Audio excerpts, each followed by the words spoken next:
On everybody, we're going live once again, man. We got a good show for you today, man. So go ahead and grab your popcorn, get up in here. We got a good show for you today. And I want y'all to remember this. At the end of the show, look in the chat and leave your comments to the guests. And also you can ask questions. However, please remember to share the content. Pass the content along so we can get the channel where it needs to be at. But once again, we're on the major countdown to another good interview. Hope you all had a great Saturday. It was warm outside. I hope y'all got a lot of things accomplished in a positive way. And like always, man, the Ferguson Chronicle welcomes you here to tell your story. You don't have to be done been to prison to come here to tell your story. So relax, enjoy the show, and I appreciate the new subscribers for coming over to the Ferguson Chronicle, where we do nothing but keep it real. Like I always say, real life story, real life people.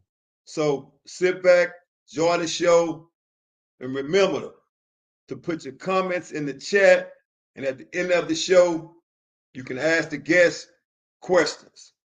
We're counting down. We're up on the 20 seconds now. So relax. Just relax. We're about to take off. Like I always say, like a rocket.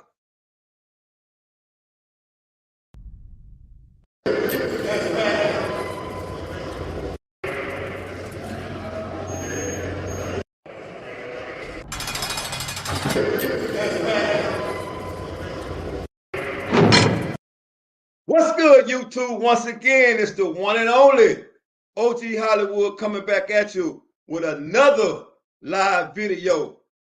But before I get started, like always, it's mandatory that I tell you a little bit about me. The 25 years on the life sentence was on 3 units. Beto 1, Hughes Unit, Ferguson. Did a lot of in and outs on all of those units. However, today I have on the show a guest by the name of Rendon. Rendon was locked up for 26 years in the Texas Department of Criminal Justice. And he's here today to tell his story. So would you all please welcome Mr. Rendon to the screen, please. What's good, Randy? Hey, what's going on, man? Oh, man, how's it going? How's it going, bro? Man, it's good. I mean, it's good to be above water, man. That's good to hear, man. That's good to hear, man. So, once again, I appreciate you for coming on the show, man, for taking the time out of your busy day, man. Because, like they say, man, time is money, and money is time, man. And we all need money in society, man. So, I'm here today to ask you a few questions, man. And so let's get right into it, bro. Do me a favor, tell the viewers where you're from and what led you to prison. I'm from Galveston, Texas. What led me to prison? I caught a murder case when I was 15 years old, and I served time for 26 years, and I was released when I was 41. So let me ask this. So, if you don't mind me asking, where exactly did you start your time at, and where did you finish it at? I started in Guinness State School. From Guinness State School, I was certified. I was 17, about to turn 18, and they sent me to Clemens Unit in Missouri County. So let me ask this. So, as a juvenile, being certified as an adult and landing on the Clemens Unit, first time in the Texas prison system, how was it for you when you arrived to the Clemens Unit and exited the bus and entered the Clemens Unit? Well, when I got off the bus, they took us through the back gate and they took us to the classification. And then a bunch of people was already there that I knew from the state school. So let me ask this, man. So, what was it for you your first day coming from a state school to an adult facility. How was it for you? What did you experience and what did you see? Well, I was just prepared for whatever. I done already had partners of mine that been to prison, and I had brothers that been to prison, so I was prepared for whatever was coming my way. I was able to deal with it. And after I left classification, they put me on the wing, and everybody came to me and started telling, give me the feed of what's going on the unit, and who was who, and I could tell it was like segregated. And so after that, I went to the cell, put my stuff up, and I came back to the day room, and I just sit down, just soaked up everything they was telling me, and how it was. And after the time of being over there, and it was just like that. And I probably was over there about 2 months. We ended up going on lockdown, but on another wing, a dude that I knew from the world, if we call him Rip, he ended up getting killed over there. So, coming from PYC Filmers Unit, and you were introduced to the unit by a killing, and I can honestly say it had to be by way of stabbing, right? Right. Okay, so from a mental standpoint, right, at the age you were going into facilities and now being transferred to the Texas Department of Criminal Justice and going on Clemens, right? From a mental standpoint, how did that affect you? Well, but from a mental standpoint, I was already dealing with mental illness, but I wasn't fully aware of it because it was never taught to me. I never seen it as a problem. And so it was never brought to my attention to a point for me to deal with it, and and basically just be balanced out. I wasn't balanced. I wasn't balanced out. They thing was like drug him up to keep me under control. And so from the standing point of being there, when after Rip got killed, I was like, shit, I'm either dying here, or they're gonna have to kill me. You know what I mean? So I watched who I hung around and who I dealt with, and then I was just wilding out. I didn't care. And then working in the fields, I got tired of working in the field. I was like, damn. And then they had the older school that they had very few older people over there. He's telling me I wasn't supposed to be in the fields. And so when we go to the field, they telling me what I need to do. And I'm like, man, I'm not doing all that. I'm not fit to lay down on the ground. They want nigga to roll in some ants and all of those shit, saying they're going to take me out because I'm a diabetic. But at the time, they I seen the psychiatrist, but she didn't want to deal with me. She didn't want to deal with me because she said she didn't understand me, so she didn't want to deal with me. And they tried to send me to a psychiatric unit, and I didn't want to go. And so I ended up getting into it with a white dude over there, and he went and told them folks that me and my homeboys jumped on him, and they didn't want me back on the Wayne. So the major, he was from Galveston, he wasn't in there when I went to reclass. So they ended up putting me on close custody, and they shipped me. So let me ask this. So I noticed you said uh, you was already dealing with mental issues, right? Right.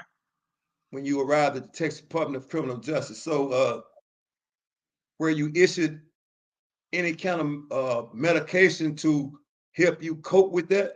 Well, before I left the state school, they took me off of it.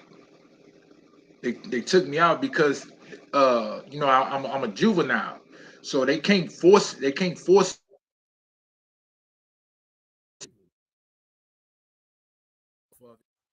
me off, but it wasn't my first time being on it. I was on it before I even went to the state school, and they did the same thing. I asked to be take off, and they took me off because I wasn't having the problem no more. So when I ended up going to prison, I wasn't on medication. They had it in my records, so I seen them, but they didn't have no reason to put me on the medication because I wasn't acting out into a extent where I need to be medicated or they seen something was wrong with me. Even when I talked to the psychiatrist, she just said she didn't understand me. So I left it at that. I didn't go into no details about it. So I went on by my business. So let me ask this, man, because I want to get this clear. At what time and point were you subscribed medications for your mental illness, bro? I was prescribed medication in 1992. In 92 in well, I was in the detention center. They sent me from the detention center to the psych institution at UTMB. So from there, they saying I was too violent to be around the patients because they was coming from juvenile like I was. They was from the free world. So they said I was too violent. So they took me out of there and they shipped me. I never went to court. I never went to court. I had a drug case. I never went to court. So they sent me to the state school, which is Brownwood Reception Center. I went there and I had court over the phone. And so the thing was either I take the medication or they send me to the hospital. After already being in the hospital and seeing how it was, I didn't want to go to the hospital. So my choice was to take the medication. And so and they kept increasing the medication. And then from there, from that state school, I ended up in West Texas. And seeing the psychiatrist, it kept increasing it and going back and forth. And when it got time for me to go home, I talked to the psychiatrist. I told him I don't want the medication no more. I say I'm doing fine. I'm doing good. I don't want it no more. He was telling me that I'm benefiting from it, and I was like, well, I don't want it. I'm not having no problem no more. So I don't want the medication. He was like, okay, and so he gradually started taking me off of it, and then he took me all the way off. I ended up going home, and that was I went home in '93, December the 8th, December the 8th, 1993, I went home, and it all came back. But I didn't say too much. I didn't say nothing. I didn't know who to talk to about it. Not even I didn't even want to talk to my mom about it. So I just left it as it was because what I was dealing with, and they ended up kicking me out of school because of that. And then that's when my mama Bronca told me, asked me what's wrong. And I told her ain't nothing wrong. She telling me I can't go back to school because they saying I'm having this problem. I'm like, well, I guess I ain't going back to school. And so after that, I turned right back to the streets. So let me ask this, man. I noticed you said you were on the Clemens unit, but also you did a 26-year stint in prison, right? Right. What other unit were you on in the Texas Department of Criminal Justice? When I left Clemens, I went to Wallace unit in Colorado, Texas. They didn't want me over there because I was too young. And then by me coming from Clemens unit had a reputation. And so they saying I'm one of them Clemens boys. That's what they was calling them, as Clemens boys, because we was all young. So they shipped me from there, but they shipped me to a psych institution. And so they took me off all my medication, my insulin, and I was only on insulin. So they took me off, and I wrote my mama and told her. And then when I went to see the committee, I talked to them, and I seen how they was doing them dudes over there. You know, they drugging them. I mean, it was just pure crazy. They treating everybody bad. So when I went to the committee, I told them, hey, I ain't got no problem. I'm all right, man. Hey, I'm fine. I ain't got no mental illness. I don't know why they sent me over here. And they looked at me like, okay, they shipped me. It was in 96. I ended up on Beto 1. And So, Beto 1, I went from medium custody, they put me back on close custody on Beto 1. and speaking of Beto 1, and I can identify with Beto 1 because out of my 25-year tenure, like I explained, I was on Beto 1, and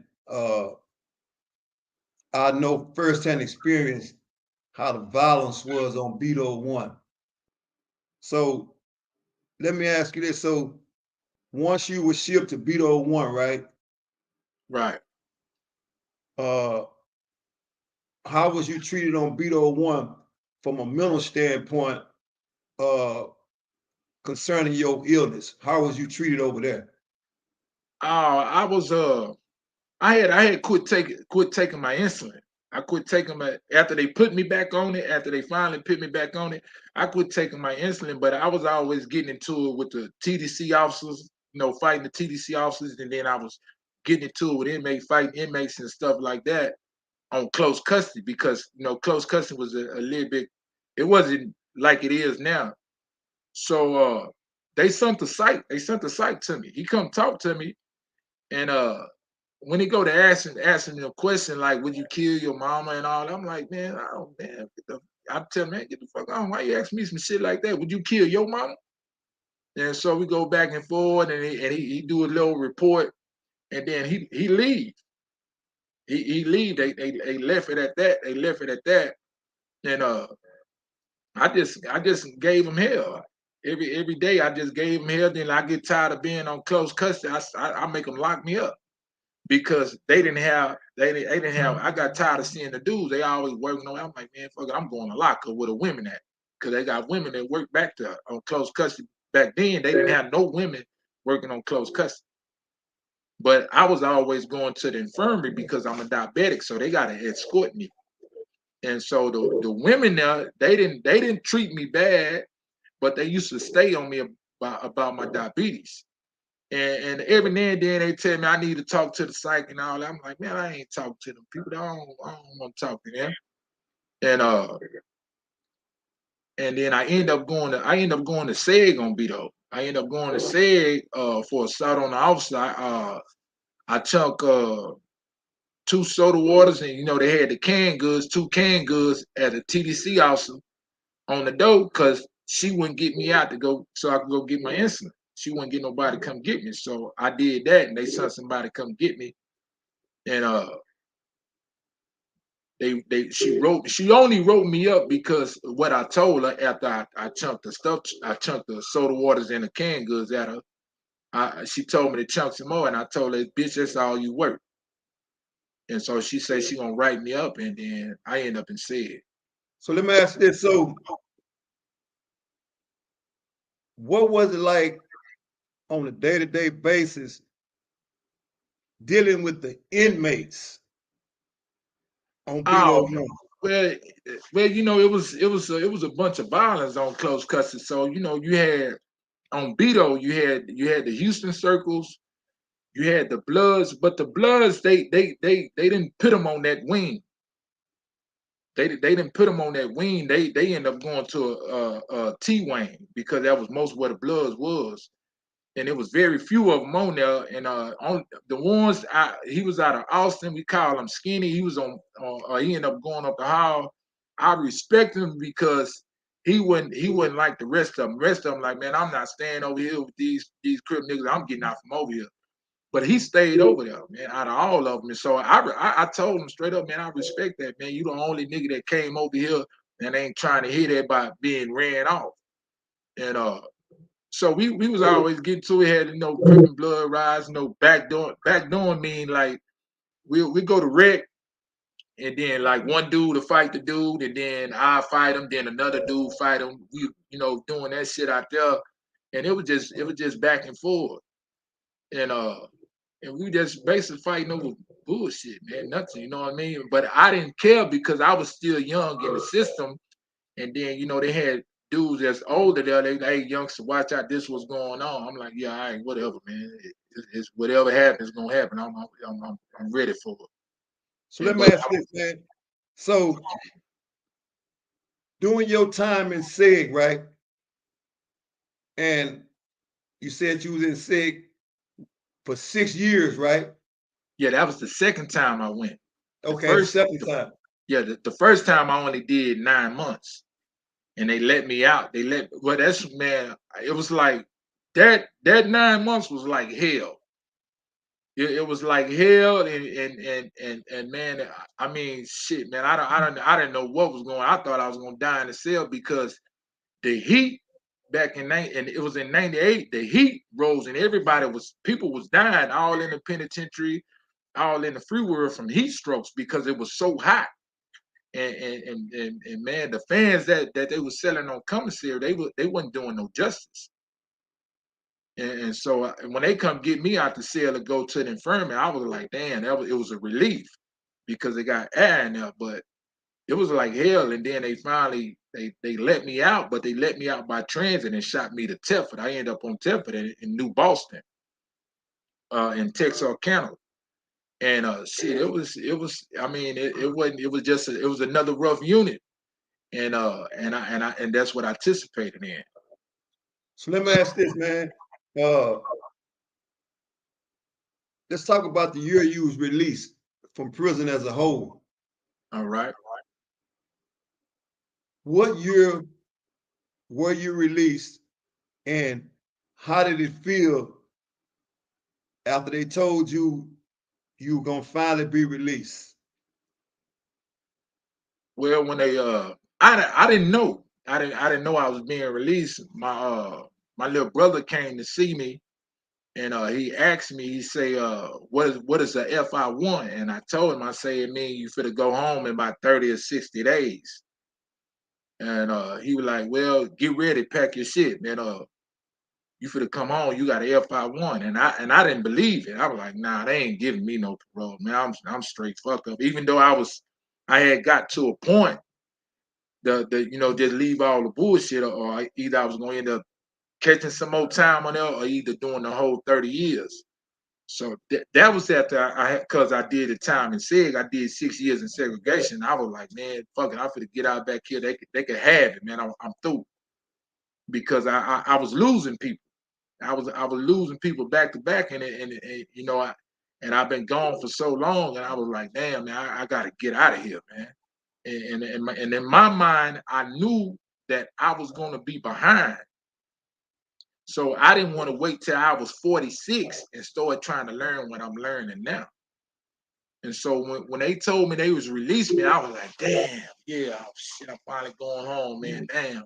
I couldn't believe it. And it had a hold up on me because they treated me different because I had to have evaluation.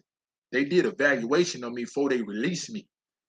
And so after they did the evaluation, uh, they told well, my brother had talked to somebody and they called and told me to the phone, say, man, you finna go Wednesday. You leaving Wednesday. And I'm like, damn, the day Tuesday. That means that's in the morning. I'm gone. So when they told me I was gone, man, it was a hell of a relief, man. I was like, man, I ain't never coming back, man. I'm through. It's over with, man. They can have it. And as I was leaving, after they called us out, like, you know how they take you through the gates and all that, we at the back gate and it's raining out there and it's cold. So all them dudes, they playing and they talking shit. I'm like, hey, man, y'all tripping, man. Y'all tripping about nothing. Y'all crying about it's cold and it's this and that. And y'all tripping with them people. I say, man, I don't understand that. After all the time you sit up here and waiting on this day, and now you crying about just sitting out here. Many times they just stuck us out, made us stand outside in the cold and it's raining. And I kept talking, and then it was the dude and the woman. The woman worked in the commissary, and the inmate.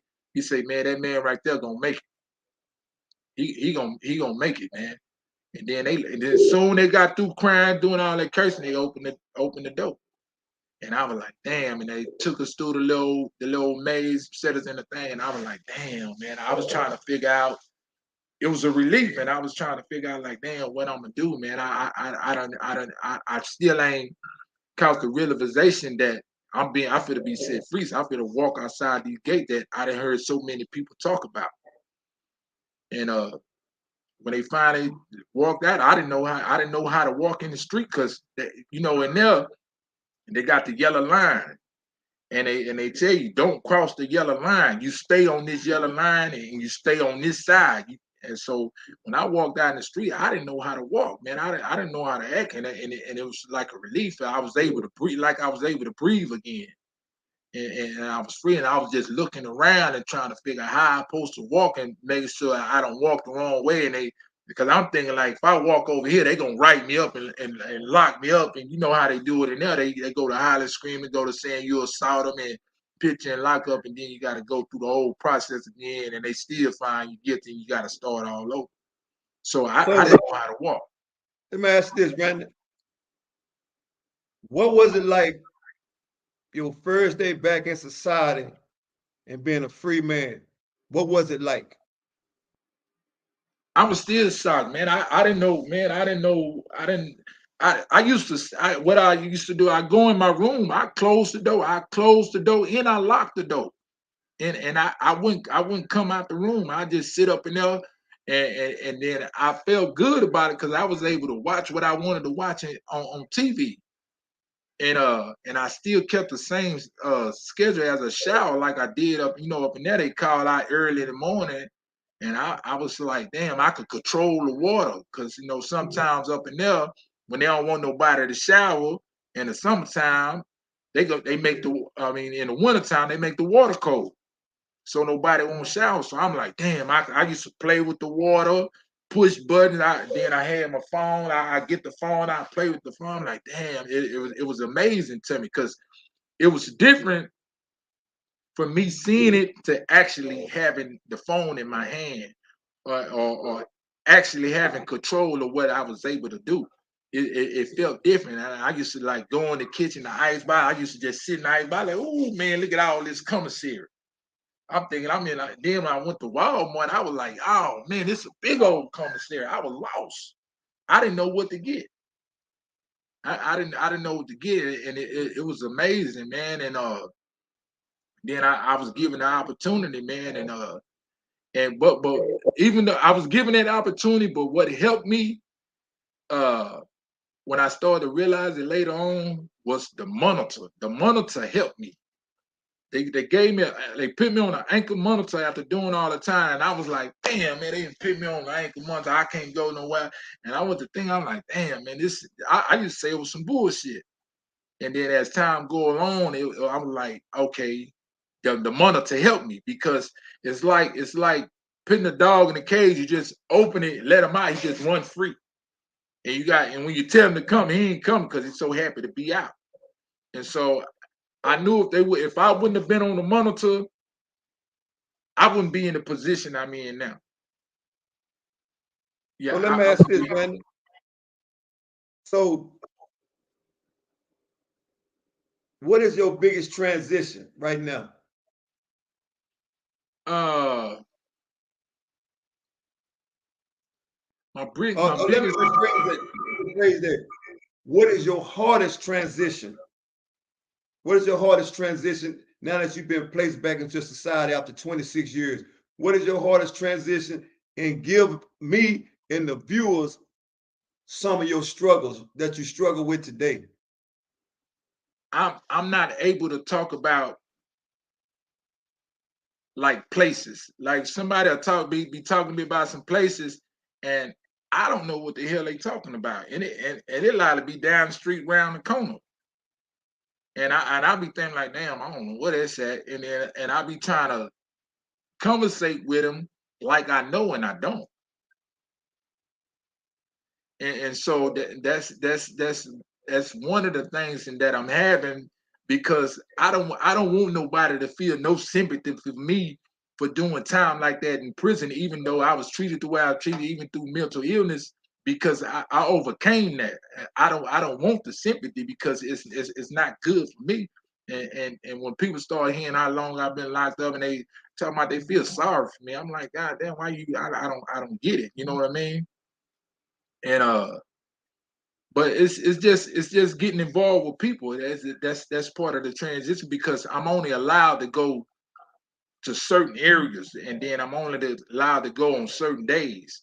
And so I've been exposed into society, but not like I supposed to because I'm only seeing from a distance what I need to stay away from. And I'm understanding that. And I even took some losses because I'm thinking, even though I was told about it, but I was thinking like, damn, I want a car. And I'm thinking in my mind, because how me coming out of there, being straight up with people and being straight across the board and not trying to fuck nobody out of nothing, because what I seen up in there, people losing their life behind nothing that belonged to somebody else, or getting mad at what somebody else got and they want to take it. So in my mind, I'm gonna be straight up across the board, and I'm not gonna live like that, because I'm not gonna lose my life or allow someone to hurt me behind they stuff. So I went to a car lot after I got messed over on the first car. I bought a cash car. I got messed over on that car, and I went to a car lot. And I'm thinking everything good. You know, I'm freely talking and not understanding that he listening to me, and the whole while he finna play me. I'm not knowing that. I'm thinking, well, this is legit business. I'm in a business, a place of business, and this is what they do. They sell cars. And everything went smooth. He took my money. I got it financed. I drove out the lot. Next at the people, the bank that was financed, they called me, and I told them, I said, man, they got an engine light on. You know, I'm seeing the engine light. I'm seeing a problem. Not knowing it's not a problem. I'm seeing a problem because it got an engine light on. So I'm telling the finance dude, he's like, oh, okay, don't worry about it. And shit, 8 days later, on the 8th day, they come get the car. And I talked to him, and then I go back down there, and they told me I'm not getting my money back. So the only way if I get it back, if I take them to court. But they know I just got out of prison.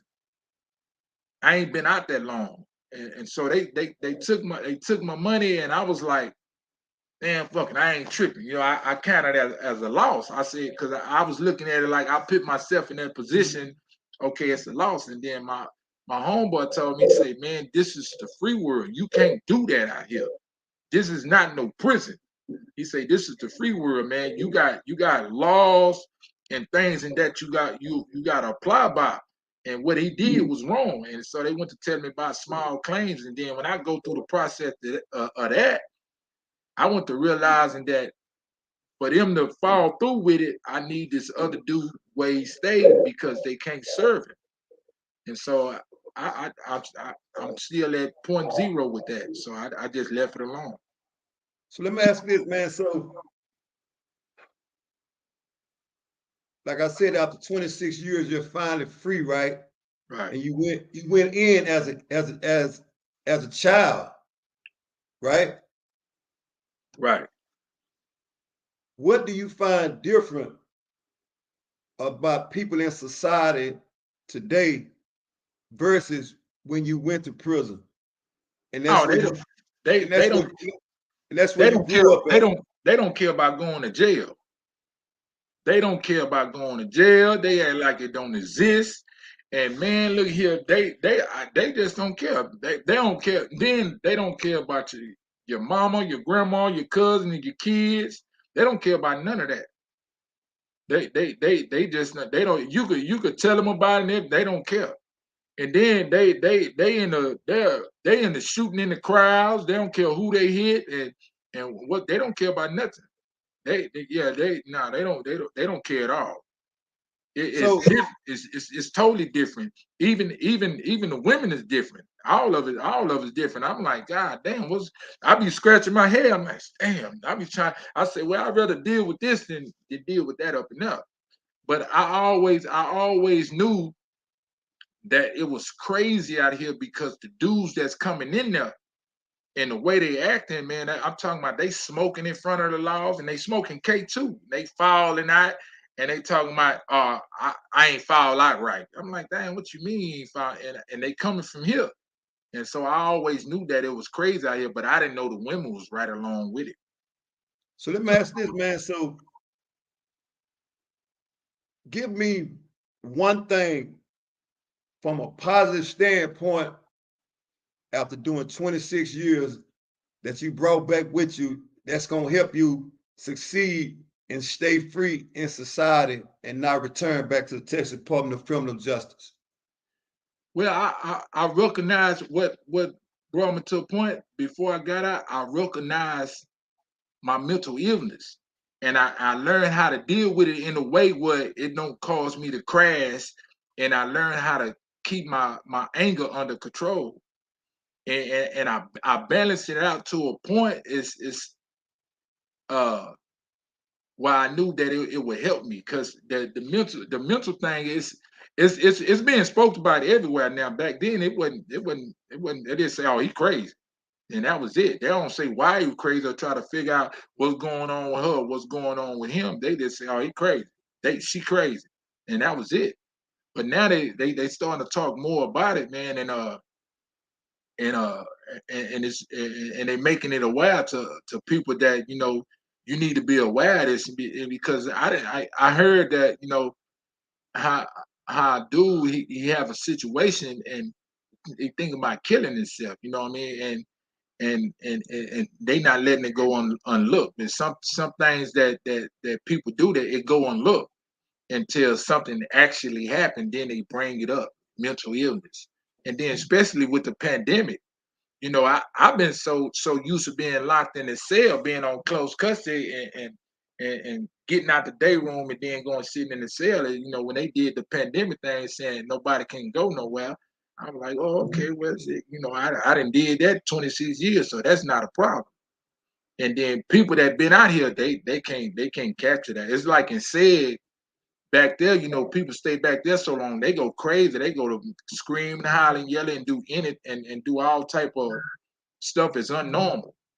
And out here, they doing the same thing. It's just different because they got more access to things that we didn't have in there. So let me ask you that.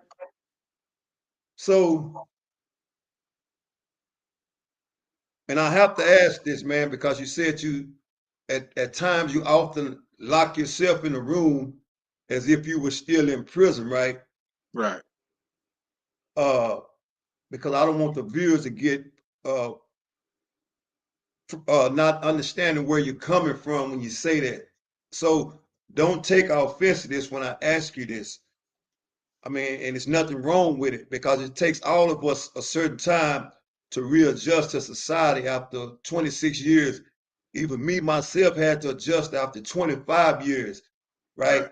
So, do you somewhat consider yourself uh, institutionalized?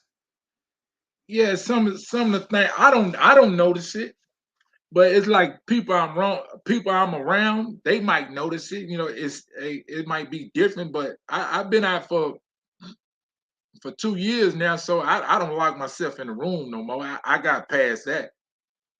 I got past that point, but locking myself in the room, but yeah, in certain areas, yeah. So, uh, at the age you went in, you really had never had a chance to interact with the opposite sex, right? Meaning a Right, woman, right. because you went in so young, right? Let's talk about that. Uh, have you had the opportunity to interact from a mental standpoint?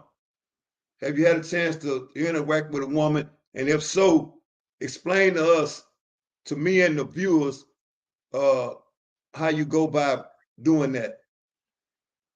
Yeah, I have what I realized I couldn't.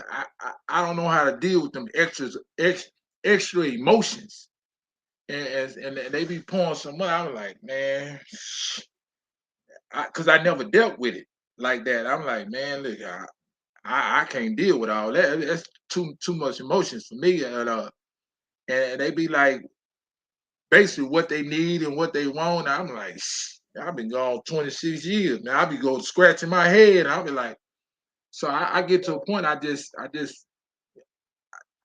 in there. You don't go. You just can't go up in there and say, hey, I want some pussy. You can't do that. So I be like, man, I still feel that way. So when I talk to them, it's different. And then some of them get the wrong impression that like I'm trying to uh lock them down, or they trying or they trying to, or I'm trying to lock them down, or they trying to lock me down. The relationship thing, and I ain't ready for that part. And the ones that I've been dealing with is too much emotion. I ain't never dealt with that, so I be like, damn, man, I be trying to figure out what's going on and what's wrong. You know what I mean? Because it's too much emotions for me.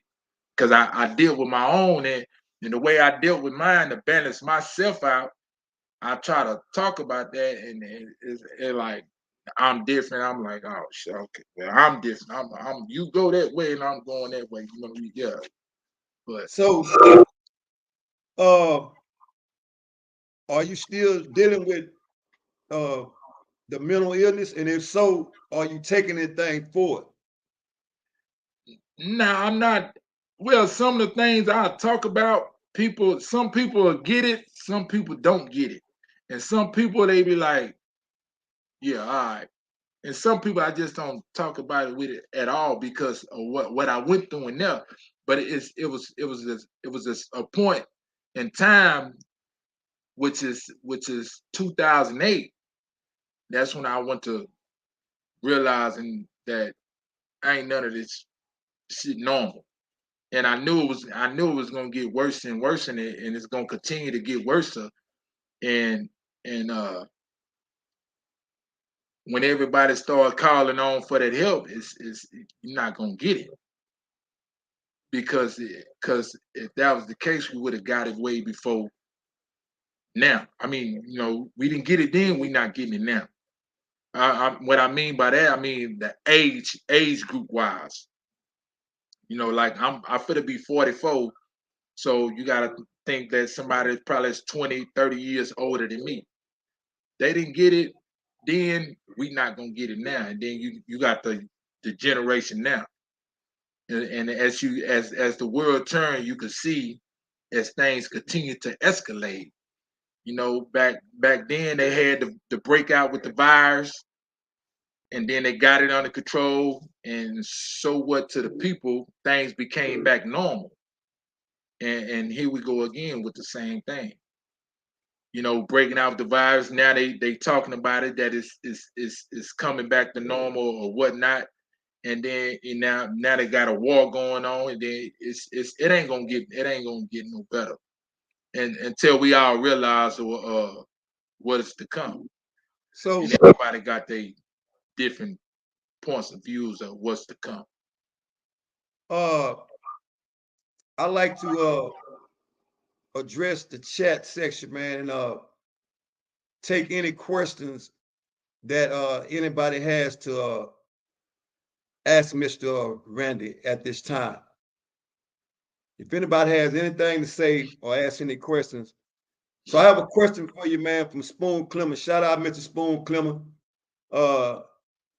And he asked, his question is this: has he done any time with anybody that was in the military? And if so, and if you can remember, Randy, explain who that person is. And if not, we'll move on. Nah, I don't remember the actual name, but yeah, it got people in there from the military. They deal with mental illness too, but some of them grounded, some of them not. What I mean by grounded, maybe they mentally they stay where they know they conduct themselves different. And some of them they just they whatever they did in the military, what they went through there, it's still with them. So I have a couple more questions for you, Randy. And this one here is coming from Big Face. What's the difference between medium and close custody? If you can answer that, please. Close custody, you only get 2 hours out the cell, and you only go to the rec yard. That's if they staffed it. You go to 2 hours of rec. If not, you're not going. You stand in the cell all day with a cellie. Medium custody, you get 4 hours. You get 2 hours on the rec yard, 2 hours in the day room, and they got access to use the phone. And then they able to go to child whenever they able to go eat whenever they call. It's time to go eat. Close custody, they eat in the cell.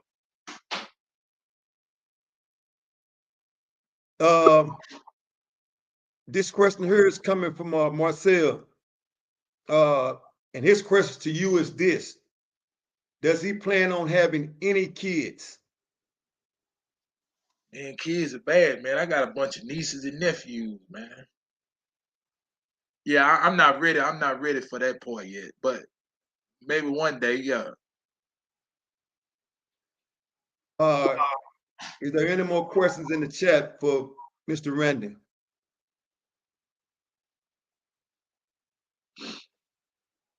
Go ahead and I see somebody else is tapped in. Go ahead and click the link and join in if you want to come on and ask Mr. Randy any questions face to face. Go ahead and click the link and join in, please. Hello? Yes, how are you? I see somebody has joined in by the name of Wendy. Go ahead with your. Hi, my name is Wendy Brown, and I'm from El Paso. And I first want to give a big shout out to OG Hollywood and your show. I've been watching it from day one. I'd like to say you're doing an amazing job allowing us to hear these young men's stories. Keep up the phenomenal job. But I have two questions for Mr. Randy. Randy, so what have you been doing since you've readjusting back into society? What's helping me a whole lot is work. I've been working since I've been out. Since the since the third day I've been out, I've been working. So I've been working for 2 years. Okay, well, great job. Keep it up. And I have one more question for you. I don't want to take up too much of your time because I know there's a lot of other people that have questions. But so I'm a single parent out of El Paso, and I have a 16-year-old son, and his father's not involved. So, any advice for anyone that's headed down that wrong path? Yes, it's not worth it. You gotta realize who your friends is, and the ones that you try to impress, it's not even worth it trying to impress them to try to make them seem that you part they group of doing things wrong that'll cause you to either lose your life or lose your freedom, and all the people that you'll become to hurt uh doing things and that either have you either incarcerated or either hurting somebody or either getting killed yourself. It's not even work. So you just gotta look at your gains and your losses, and understand that what's value in life, and not to just try to impress somebody to show them that you in the same circle they in and that you down it, because at the end you lose. When you think you winning, you losing. And I did 26 years, and all my juvenile life, my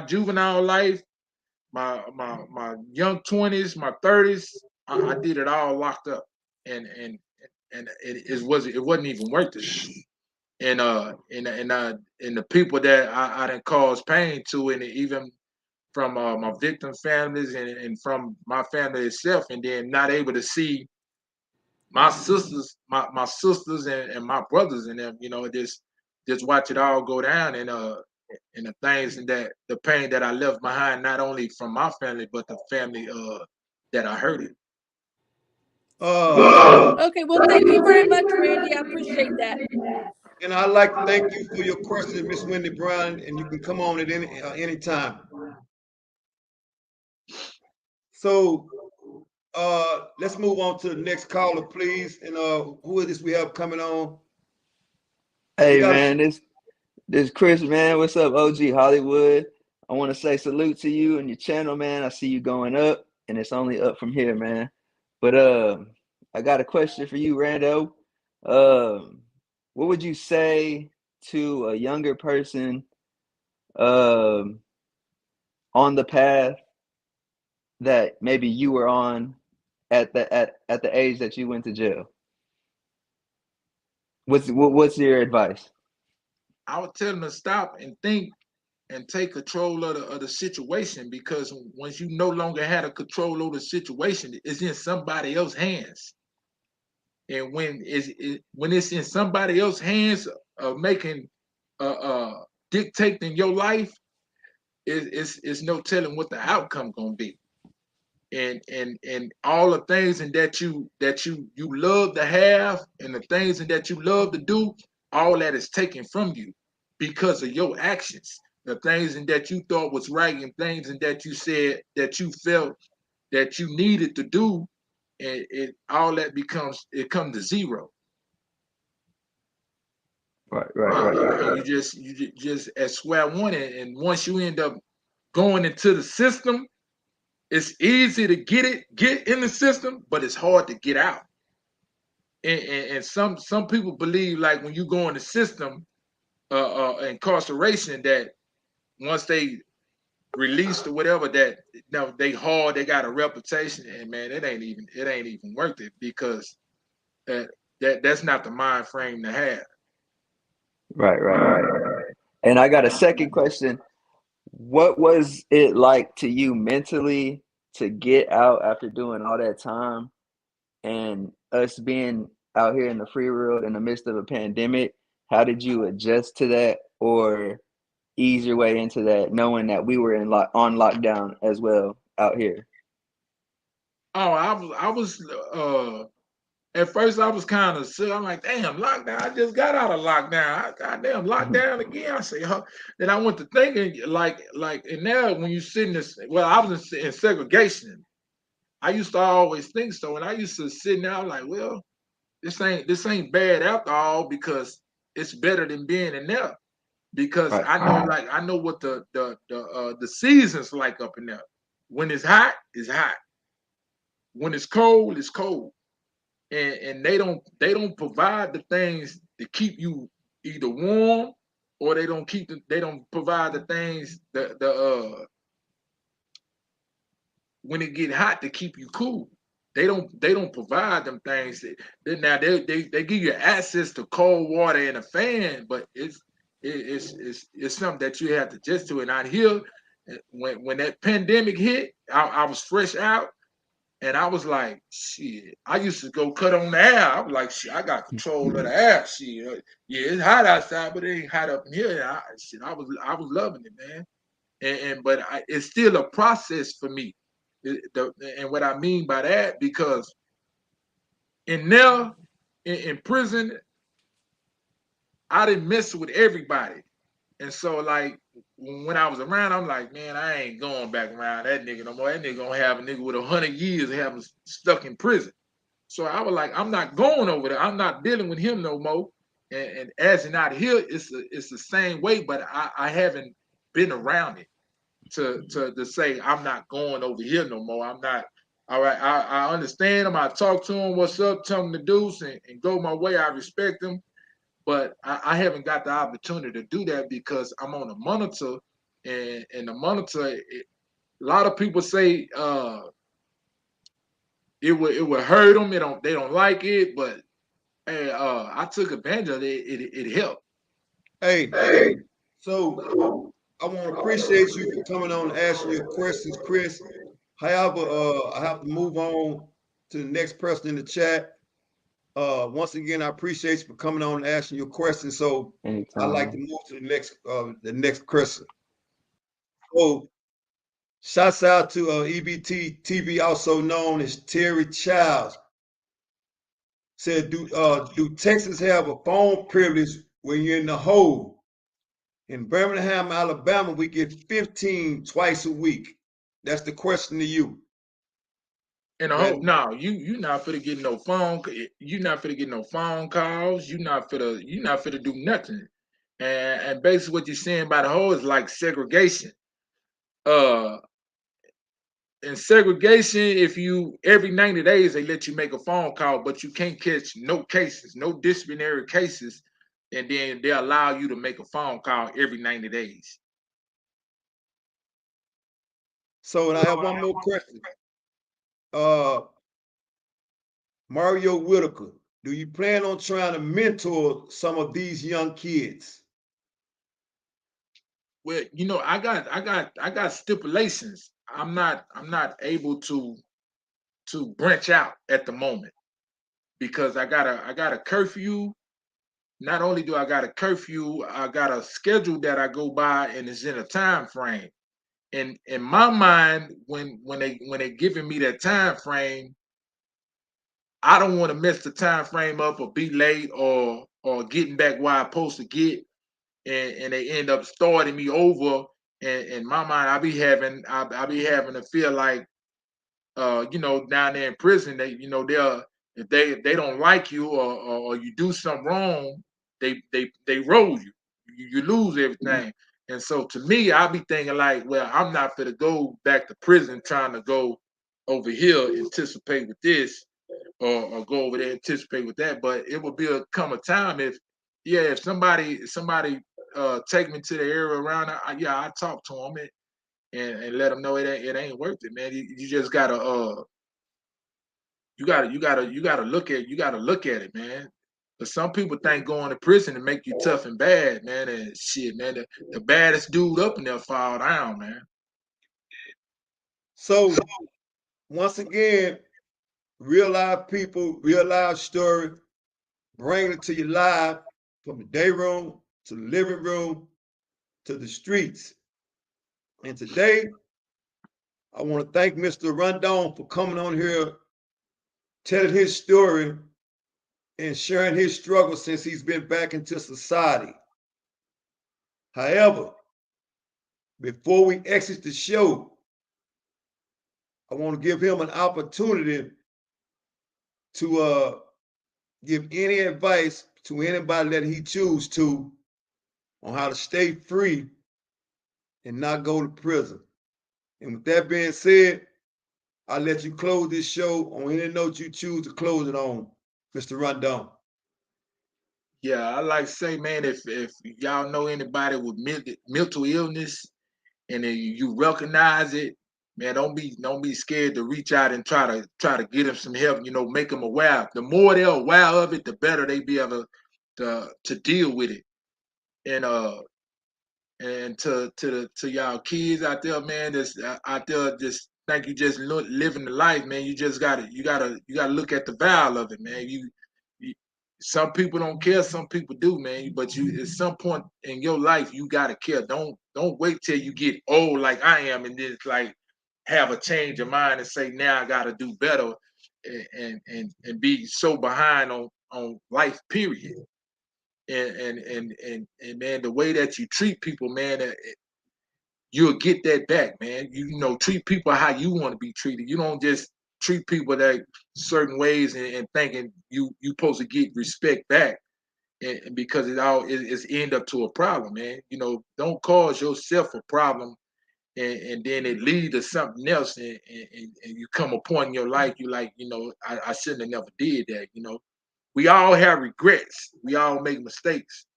But you know, you got to learn from your mistake. But don't make the mistakes that it would cost you. It costed me 26 years, man. So, with that being said, once again, I appreciate you all for joining in on the show at the Ferguson Chronicle. And I'd like to tell you, Mr. Rondon, I appreciate you for coming on the show, telling your story. Real live people, real live story. You can only get it here at the Ferguson Chronicle. Remember to always share the content. And I want to leave you all with this.